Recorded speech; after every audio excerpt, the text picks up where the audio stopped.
Welcome to the Covenant Podcast. The Covenant Podcast exists to equip listeners with theological content from a 1689 Baptist perspective. We are on the Man of God Network, brought to you by Covenant Baptist Theological Seminary. We thank you for tuning into this conversation with Pastor Jim Savastio on the digital public square for Reformed Baptists. Throughout this conversation, we were having internet connection problems, so there were a few moments where Pastor Jim cut in and out of the live stream and our recording, so we hope that isn't too distracting to you. I tried to edit it in a few ways, but I hope that this conversation on the digital public square with Pastor Jim Savastio will be helpful to you, especially as he gives some advice and wisdom about how we can make use of this medium in our day to make known the gospel of Christ and produce edifying content that is useful to listeners in this day. Thank you for listening today. God bless. Welcome to the Covenant Podcast. The Covenant Podcast exists to equip listeners with theological content from a 1689 Baptist perspective. We are on the Man of God Network, brought to you by Covenant Baptist Theological Seminary. And for the first time in several months, probably a few years now, we have the great privilege to welcome back Pastor Jim Savastio to the Covenant Podcast. Welcome back to the podcast, Pastor Jim. Thanks, Austin. Good to see you, and good to see you, Dewey. Yes, thank you for your willingness to join us. For our listeners who are tuning into this conversation, you see that the title of this episode is The Virtual Public Square for Reformed Baptists. But before we jump right into that conversation, I mentioned it has been a decent period of time since the last time that you've been on, Pastor Jim. So would you be willing to give our listeners just an update about your current season of life and ministry? Yeah, I don't know. I have a whole lot to share. It's been, I think, probably 2 years or 3 years. So added a daughter-in-law and a grandson and another granddaughters and one grandson. Been doing a fair bit of traveling, and most recently traveling out to SeaTac with you, Austin, to participate in the installation of Dewey there as a full-time preaching elder at Emmanuel Reformed Baptist Church in SeaTac. Yeah, Pastor Jim, it is so great to have you back on the program. Of course, I was not on the Covenant Podcast as a co-host when you were previously interviewed, but by God's grace, been able to enjoy a great relationship with you and Austin for several years now, even predating my time on this program. So I'm so grateful you're able to be a part of that installation service, and I was so grateful for the time that we had together just a couple of weeks ago now with both of you. And as Pastor Jim will know, our listeners may be intrigued by this particular conversation. It's really coming out of a conversation that Pastor Jim and I had while we were hiking a trail out here in the Pacific Northwest called Little Sigh. And we were just talking about how much the public square has shifted to virtual. It's now going away from so much in-person marketplace dialogue to now a real social media virtual context to have conversations about ideas, about worldview, and things of those matters. So as we really think about the virtual public square, and as we think about Reformed Baptists, which all three of us are and many of our listeners are, Pastor Jim, why do you think it's important for Reformed Baptists to be able to leverage virtual mediums to engage with ideologies, worldviews, current events, and the things that are going on in our day? Yeah, thanks, Dewey. I think there's at least two things that we need to consider in our lives as Reformed Baptists. And one of them is, and you've touched on this briefly, is that we have to understand the day and age in which we live. And I think as Reformed Baptists, sometimes we may have been a bit slow, and I understand that. I've been slow in some of these areas to recognize that there does need to be some accommodating or recognizing of the day and age in which we live. Had understanding of the times. They knew what Israel ought to do, etc. You find the reference to David in the book of Acts that he served God in his generation. And part of our understanding our generation is to understand that today, when people are asking questions, the big questions, is there a God? Is there such a thing as truth? Do I have a soul? How does somebody go to heaven?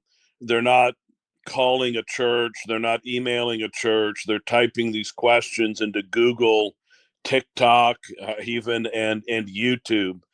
And even I'm finding increasingly the testimonies of young people who are getting converted.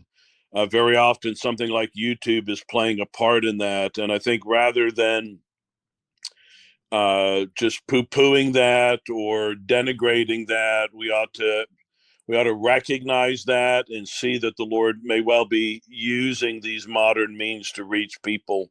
And so one of them, as I said, so the first issue is because this is how contemporary, at least in our country, contemporary Americans are searching for answers. And so this leads into the second thing, is that without sounding arrogant, hopefully we have good answers to give to these questions. There's a lot of bad answers out there. There are a lot of people answering the questions, is there a God? What's God like? How can I know God? Do I have a soul? Is there a heaven? Is there a hell? How is somebody made right with God? And they're answering these questions from all kinds of different theological backgrounds. And if we have a confidence that God has given to us, a biblical and a historical faith with clear answers to these questions, then if anybody's giving these answers, it ought to be us. It ought to be people like us. That's very helpful to answer our question about why we should consider engaging in the digital virtual public square as Reformed Baptists. And one of the ways in which you have tried to model a commitment to engaging in the virtual public square is through your work with Trench Talk. Mm-hmm. It's very likely that our listeners are aware of that resource in which you and Brian Croft have produced for quite some time. Perhaps you can speak about how long you guys have been doing that podcast, but would you be willing to share what led you to get involved with that specific medium of virtual ministry and how you've seen the Lord use it over the years? Yeah, sure. And Austin, I may even just real quickly go back, further as far as just even the recognition early on for us to be able to be adapters. And I'm not where I could be, or maybe where we should be in this, but early on in the day and age, recognizing when things were going from cassette tapes when our ministry started to CDs to MP3, and utilizing the internet, utilizing live stream, utilizing opportunities like sermon audio that has an audience far beyond anything that we were able to engender in our own little efforts. And so, that leads into practical shepherding, getting started, and utilizing the means at first of blogs. That's how practical shepherding got started. And then the space began to open up for many ministries to begin to do podcasts. And I think we're still kind of in that realm where many organizations, ministries are utilizing a podcast to reach an audience, and that it's become kind of a convenient way to digest truth, hopefully in a relatively quick and easy manner. And so once Practical Shepherding, which is a ministry started by a friend of mine named Brian Croft, who pastored for years in Louisville, Kentucky, he started this practical ministry to pastors, dealing with a lot of the issues you don't necessarily deal with in your seminary classes. and having used the blog and books, started very early on in the days of podcasting, and he'd recorded somewhere 10, 15 podcasts before I started in with him, and tried different methods, including being interviewed by somebody asking him a series of questions. And then some time ago, I can't remember the exact time, I want to say it's somewhere around 2017, somewhere around then, we began to do the podcast together and have recorded together somewhere together in the neighborhood of 245 podcast. Brian has done an additional 20 or so that I've not been a part of. But this has been a means of introducing people to the ministry. It seems, from what I am hearing, it's the primary way in which people are being introduced to the ministry. We have 30 or more books associated with the ministry, again, as well as the blogs and conferences and other resource material to help men, particularly men starting out in ministry. But the podcast, in which we seek to answer various questions related to a pastor's ministry, soul, family, has been a means that many have been introduced to these truths. Well, I can be the first to say that practical shepherding and trench talk and the work that you're doing in that ministry, Pastor Jim, it's been a huge blessing to my life, and I trust it's been a blessing to many of our listeners' lives as well. And in addition to the work that you're doing with trench talk and all of the ways that you are engaging with listeners through the public square, that's virtual, it's digital in our day and age, you're also now transitioning to do the same with your local church. Recently, the Reformed Baptist Church of Louisville podcast has launched, and to our knowledge, this very well may be the first Reformed Baptist Church podcast that plans to produce material on a recurring basis. It's certainly the first prominent Reformed Baptist church that at least I'm aware of that has such a ministry.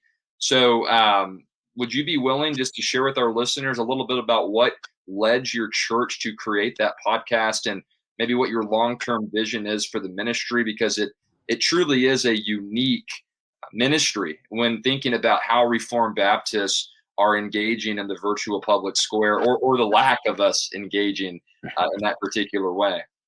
Yeah, well, thanks, Dewey. I imagine there are other churches doing this, and I'm sure they're doing it much better than we are. We're just getting started. But this began some months ago, and having some discussions with some of the younger men in the church, two of the young men in particular who have some interest in these matters of video, audio.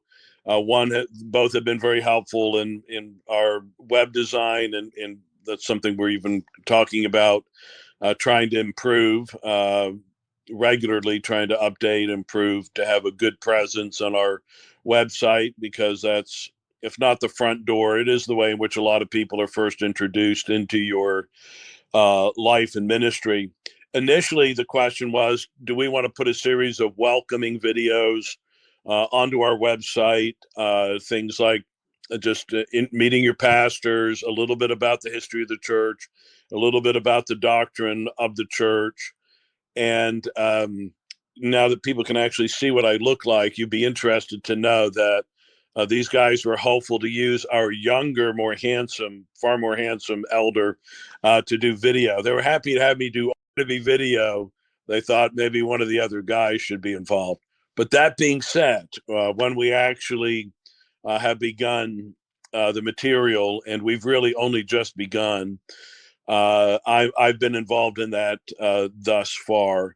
But these young men thought that this would be a good way to introduce people to the church, introduce people into what we're about as a church. But as we began to discuss this, recognize that we could have a broader impact, and that is to be able to release these on various platforms. Right now it's YouTube, And it may sound funny to say maybe even that we would break this down into little clips that could be put on something like Instagram or even the dreaded TikTok.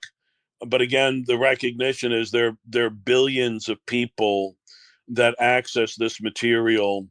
And if you can find a way to say something about the gospel or something about truth, or encouraging an immature Christian to greater maturity, and these platforms are available to you virtually at no cost at all. And when there is so much out there that's offensive and so much out there that is lacking in good, solid, historical, confessional, and creedal Christianity, to be able to speak to some of these matters in a rather hopefully clear and simple and concise way. And part of that by saying that, we're looking at making these somewhere between 7 minutes to 14 minutes, somewhere along those lines.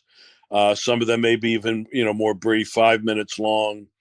And we right now are doing it in an interview format. One of our young men, who's in his early 30s, just has a series of questions to ask, and I'm seeking the answer. We're just recording at our church building. There's a nice little section of our church building that's somewhat of an open, we call it the living room, places where there's just nice couches and chairs and bookshelves and books for people to look at. It's a place where people at the church can gather and fellowship on the Lord's Day, or after service, or before prayer meeting.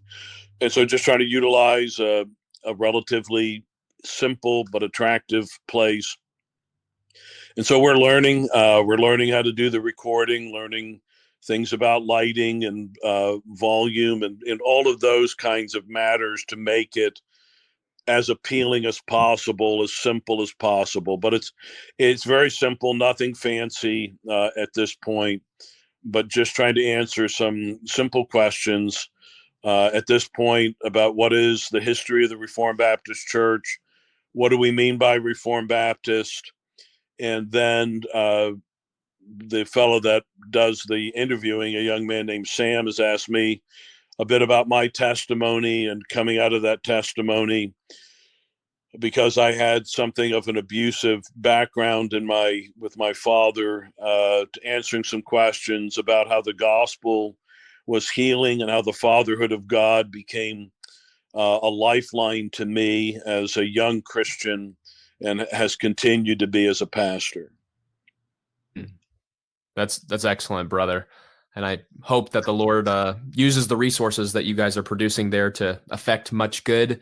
There is much garbage on the internet, and there needs to be more solid resources.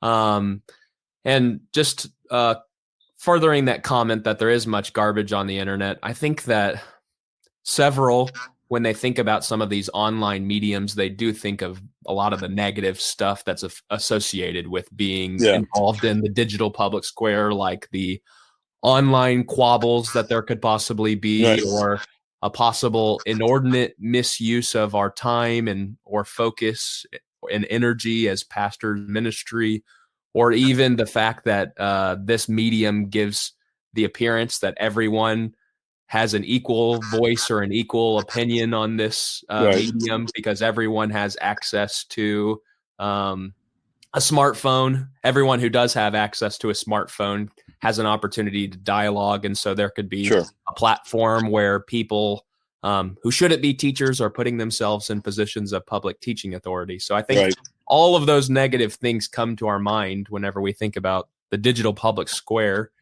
But all that said, why would you, I mean, you've talked about some of the positive benefits of being involved in the public digital square as Reformed Baptists. Do you have any more that you can think of, and how do you think we can grow in being more positively influential in the digital public square as Reformed Baptists? Yeah, thanks, Austin. The things that come to my mind are primarily in regard to these matters of setting forth positive truth. So in the little epistle of Jude, there's the exhortation that Jude has where he says that, well, not an exhortation so much as an explanation, that he was writing hoping to just speak about their common salvation. But because some people had crept in unaware, people with ministries that were not blatantly or obviously heretical to the common hearer, that is, they had crept in unaware. And he exhorts that he felt the need to write, to contend earnestly for the faith. And I do think there's a difference between contending positively for the faith and being contentious in areas surrounding the faith. And we have to recognize that contention sells, that the crazier your soundbite is, whatever your take is on the home, husbands, wives, sex, whatever, that you're going to get more clicks and more people are going to follow you. And those who hold to our confession have a reputation right now, largely through Twitter or X, for being contentious and provocateurs. I think there's a way to be provocative. I think there's a way to gain the ear. I think there's a way to say things that are simple and clear and compelling and honest, and that cut a straight line, that are unashamed to speak about truth, that are unashamed to contend for the truth without being overly contentious or arrogant or dismissive unnecessarily of other brethren and other camps and other ideas. So we're not just trying to, beat a Reformed Baptist only jingoistic drum or say all knowledge is ours, but to recognize that we do have something very clear and something positive to say. There's a lot of bad news out there. There's a lot of confusion out there. There's a lot of fear out there that, on the one hand, we could take advantage of in a wrong way, and perhaps even, sadly, as I think some have done, drawing disciples after themselves, rather than seeking to encourage people in the truth, reminding them again that we have an historic faith. We're part of a church that has existed for 2,000 years in a whole variety of nations and governments, and times of prosperity and times of ill and times of war and times of famine and times of plague and times of persecution. And if we can speak positively to a confusing and generation where there's a lot of hurt, a lot of fear, a lot of concern about the future, and have something that's encouraging for God's people to recognize you're not the first one to face this, that we are part of a continuum. We're the baton holders for this generation, but we want to pass it on faithfully to another. I think there's a place for that. And I think that, not just older guys like me, I've been at it for a long time, been pastoring for over 30 years in the same congregation, but younger men who, again, can say something at least to their congregation. And that's our primary goal. Peter says, shepherd the flock that's among you. But if we can also do good to others, I think that if it's in our hand to do that, we should strive to do that. And again, where there's so much out there that's bad, divisive, and confusing, to have something out there that's clear and simple, truthful, and compelling is needed in our generation. And just to follow up on that, how do you believe then that our specific theological heritage can improve in there being just overall involvement in the virtual public square? I mean, I don't think you're calling every Reformed Baptist pastor to sign up for an X account or anything like that, that this is a must. No, it's certainly not a must. Right. It's certainly not a must. And, maybe perhaps there's some who are too involved in this and spending too much time and to the neglect of a congregation that needs you. We have our primary calling, which again is to shepherd the flock of God that's among us and exercise oversight there. We have a people that we need to take care of and that we need to feed and that we need to shepherd. And that can't take a back seat to anything else that we do. This cannot be in any way our primary life. And I think we also have to recognize that many don't have the resources or maybe the skill. I wouldn't be able to do this on my own. It would look pretty bad and sound bad if I just tried to do this with my computer or my iPhone. But having some people with some skill, IT skill and video and audio skill, it's helpful. Though again, we're learning and growing in this. But again, I think that the recognition that we may have something to contribute, and I think to go back, Austin and Dewey, to something I said earlier, hinted at earlier. I think we need to be able to be willing to consider ways to serve God in our generation, utilizing the means that are at hand. I don't think that we should wear it as a badge of honor that we're Luddites, or that we just use a chisel and hammer and stone to convey our message. I think we hopefully have done. Many are trying to do a good job of adapting to the day and age in which we live. Again, whether you consider even the things of streaming, live streaming, whether audio or video is to be utilized for your church or for those who listen in on your ministry. But thinking about things like having a good audio equipment, trying to be clear and concise in how you convey the truth. We get caught up in packaging and all of those kinds of things that many may think of when they think of trying to convey truth in the modern age. But we are trying to convey truth, and we do have to recognize this is where people are tuning in. This is how a lot of people are getting their information.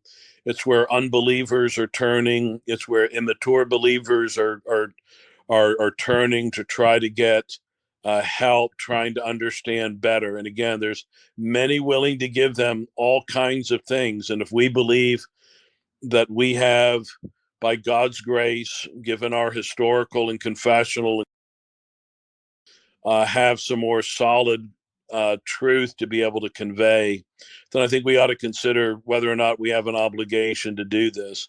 Again, maybe not every single pastor in every single church, but there may be some who ought to consider it who have not considered it.